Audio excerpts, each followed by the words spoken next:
Welcome to A Drink of Wisdom with Jay Wise and Nathan Drinkard. I'm your host, Cody Ward. Thank you for spending some of your time with us tonight.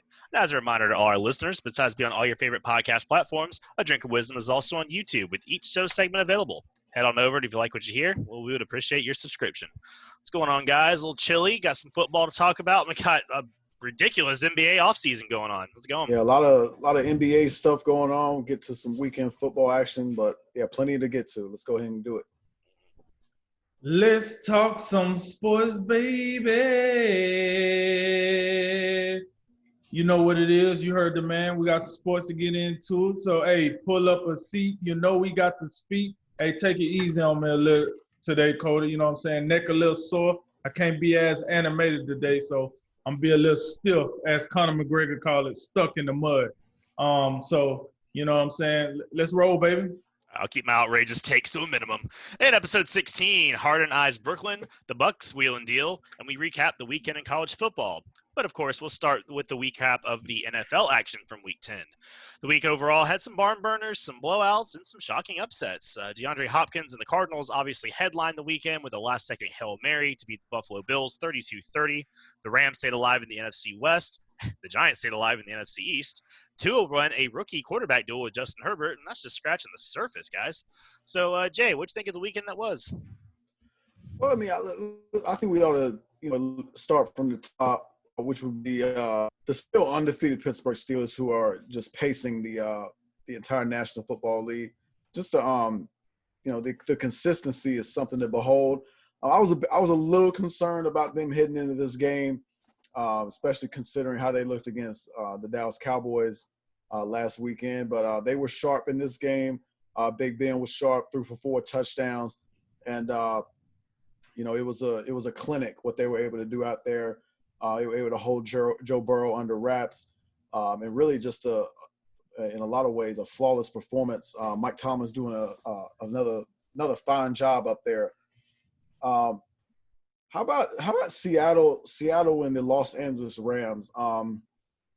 Seattle's a little troubling right now with what they've got going on. They've lost 3 of 4 after what was a 5-0 start, and they've fallen completely back to the pack. 2 of those losses are in the division to the Rams and to the Cardinals, so you got to be concerned about that. But when you look at them, we know their defense has been troubling for much of this season, despite the acquisitions of Jamal Adams. You throw in Carlos Dunlap. You add them to what you already had at the linebacking core with Bobby Wagner and KJ Wright. But Russell Wilson in his last 3 games, in those 3 losses, he's thrown a total of 8 interceptions. And it's quite simple when you look at the resume of the Seattle Seahawks. When Russell Wilson throws 1 interception or fewer, they're undefeated. And when he's thrown 2 or more interceptions, they haven't won a game.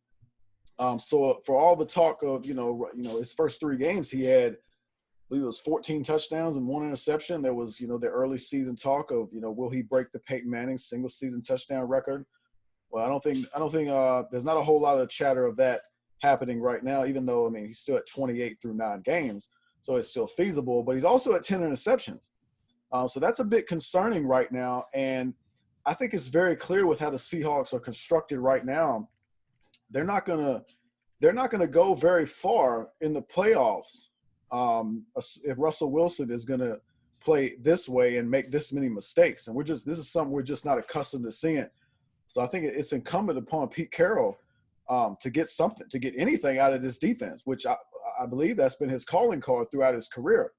But let me not get stuck in the mud too much on the Seattle Seahawks, who did not win this game. But I give some credit to the Los Angeles Rams as well. This is a team who I've described for many weeks now as being a mirage.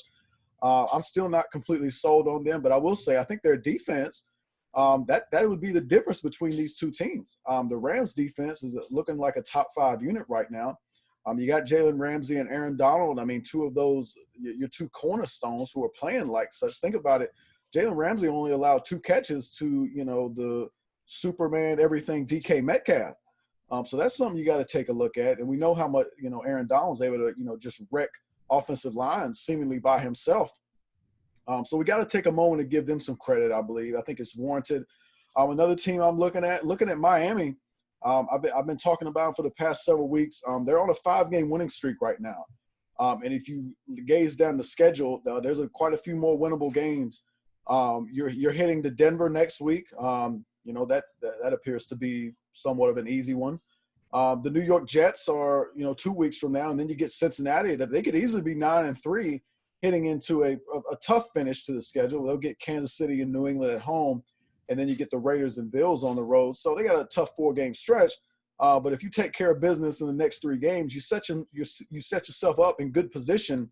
And meanwhile, when you look at Buffalo has slipped down. Remember, they're another team that got off to one of those big starts. They've fallen back to the pack, and they fell back on Sunday in just a tragic way with the Hail Mary to DeAndre Hopkins.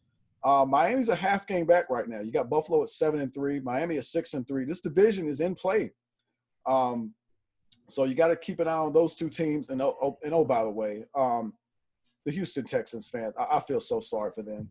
I just can't imagine watching highlights of this game and seeing what DeAndre Hopkins did to this Buffalo Bills secondary on that Hail Mary and just not feel sick to my stomach.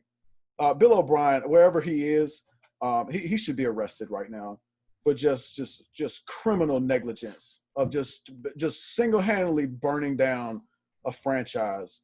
It's just a terrible situation for Houston right now. And last quick point, another team to be concerned about. You got to look at Baltimore right now. I mean, Baltimore's 6-3. They're still a team to be respected.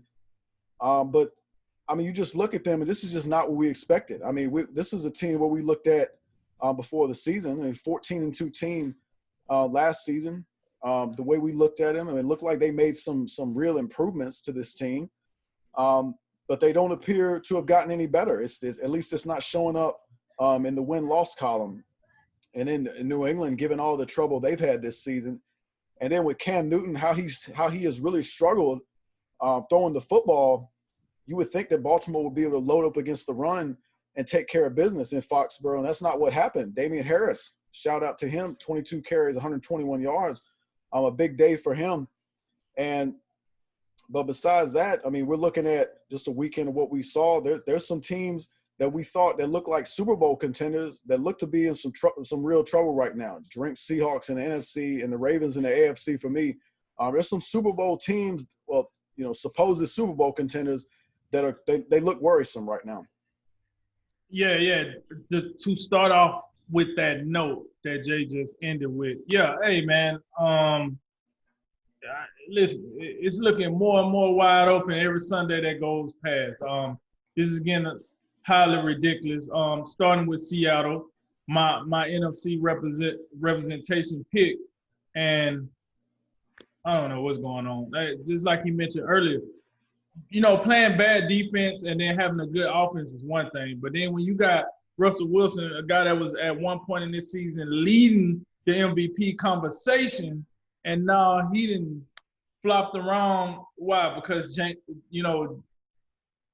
Jalen Ramsey locked down DJ Metcalf, so we forgot what to do now. Is that what it was? I don't know if that just threw everything off. Like, do we not think that it's good corners in the NFL? It's Jalen Ramsey. The dude's been out here talking trash, popping off for like the last 2 years. You cannot not know who he is at this point. So I found that to be kind of crazy. And then, hey, shouts out to the Rams. I thought the Rams was going to be a laughing stock this year. I thought they was going to have to pay all their bills and they was going to go in the hole with all this money they've been spending. But, hey, kudos to them. Once again, this is why we think that NFC West is the best division in the NFL because of that parity in that division. Go look at that division. You can lose to anyone in that division any given Sunday. You cannot say that about every division. You ain't looking at the NFC East and thinking you can lose to any one of them any given Sunday. I bet you that right now. Well, they probably can. Themselves, but the rest of the NFL, like, leave up. You know what I'm saying? So, that brings credit for that division. But let me go down here to the Cleveland Browns, 7-10. With Houston, Cleveland won the game 7-10 over Houston. Nick Chubb come back 126 rushing yards, and you get a hot 10 points. That's what we're doing here. Oh, okay. I'm telling you what, I hear a whole lot about Myles Garrett. Then I got Nick Chubb showing up. And I'm just saying, Cleveland, I don't know. I'm just saying, y'all got the people to do it. Personnel is there. I don't know.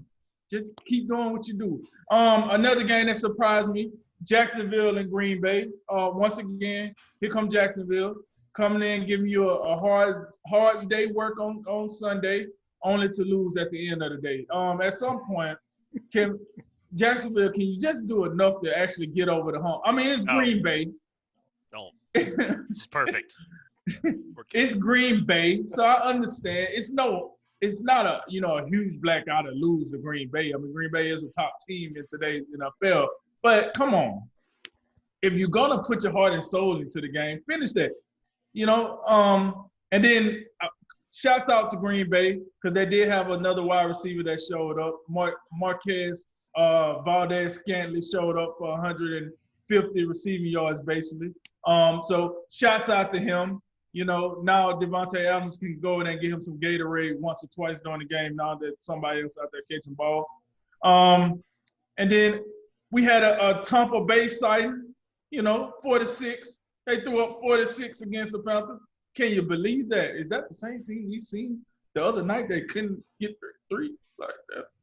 All right, cool. Maybe it's just a Saints thing. Sometimes in football, some teams get into your helmet and you just can't get them out. And this looks like what the Saints got going on right now with the Bucs. They just can't get the Saints out of their helmet. We had the battle of the rookie quarterbacks, Miami and Los Angeles, Herbert, Tua. We had that go down. You see my boy Tua out there. He brought back the patented pineapples for this one because he was dropping them dimes. And he almost made me a fruit salad. He was dropping them so big. But yeah, nonetheless, Tua came back, had a fantastic game. And look, I'm telling you right now, he's 3-0 since he's been the starting quarterback. They're 6-3. And I'm telling you, if they keep this going, they will be a playoff team, folks. Don't be surprised.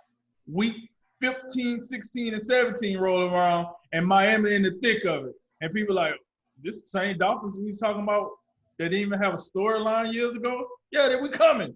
They coming. So be on the lookout. They in the thick of things. We seen the Hail Mary from Arizona. Buffalo, I don't know what to tell you. It happens. It happens. You know what I'm saying? You lost the game. Don't be down about it. It is what it is. At least it was DeAndre Hopkins. At least it's a wide receiver that can make a catch like that.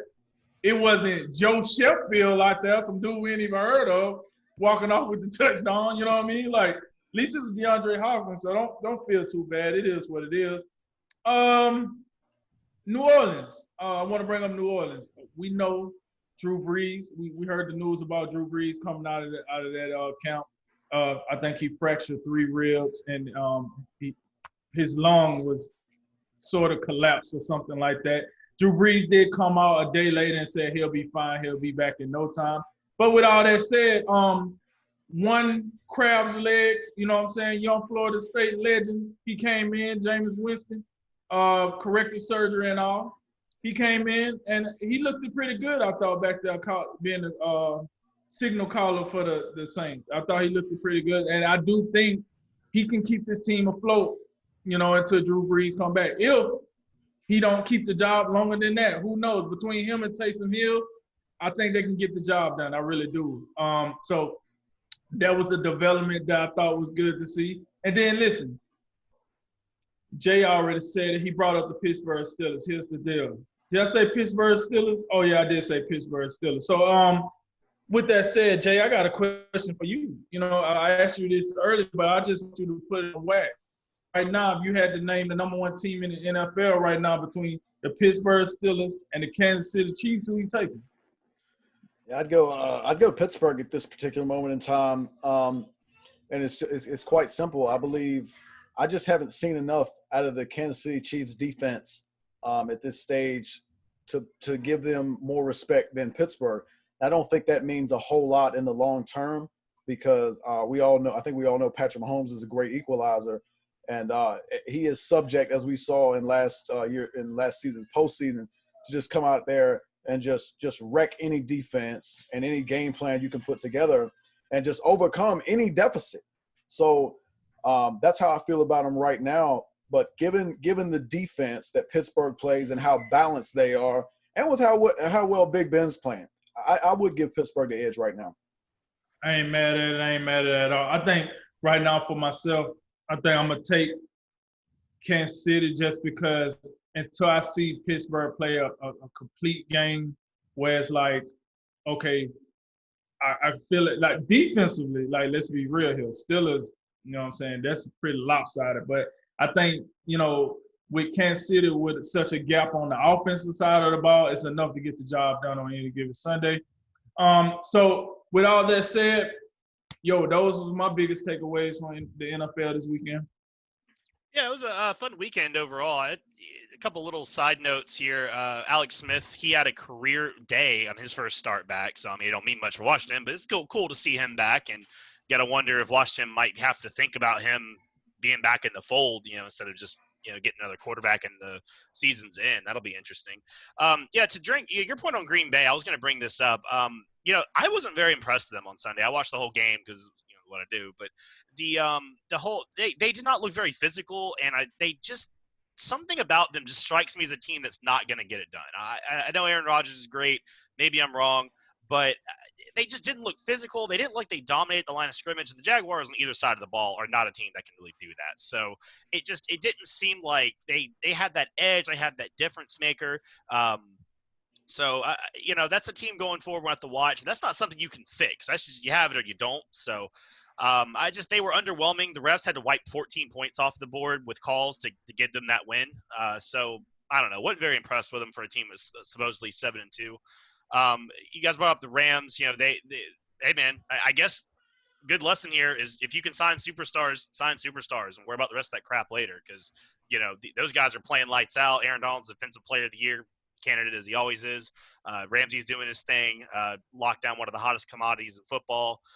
So that's good to see. Real quick on the Saints, I think that's an interesting point is we're going to get a Jameis Winston, probably at least one start out of him. And a lot of people were floating the idea, though, maybe they were better with Jameis Winston than Drew Brees. Now, I know that talk's quieted since the Saints kind of really got on a roll, and then after they blew the Bucs out, no one was saying that, obviously. But I'm interested to see what the Saints offense looks like with Jameis Winston. I still believe in Winston to a degree. I don't believe you can throw 30-something touchdowns a year and not be good at football or not be a good quarterback. But I've always thought it was coaching, a scheme, and kind of the way he was brought up in Tampa as a part of it. But I'm really interested to see with a great coach and a great system and great players around him what he does, at least for a start.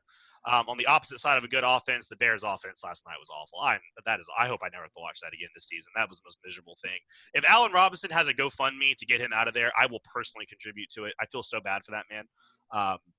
But overall, I'll leave y'all with this. The AFC playoff picture, both y'all kind of talked about this a little bit. The AFC playoff picture looks really interesting because we know we get the extra wild cards this year, but there are some good teams sitting outside of the window. I mean, Tennessee is not in the playoff picture right now. They are on the outside looking in. Cleveland at 6-3 is as well. Baltimore, also on the outside looking in today at 6-3 as well. Mathematically, the Dolphins would get in over them, and then the Raiders would be that other seed. But the Raiders, only team to beat the Chiefs, played them again this weekend. They got a couple more winnable games. That division's not settled. So both sides are going to have an interesting playoff race. But even with the extra wild card spot, the AFC especially is going to get really interesting coming up in the next few weeks.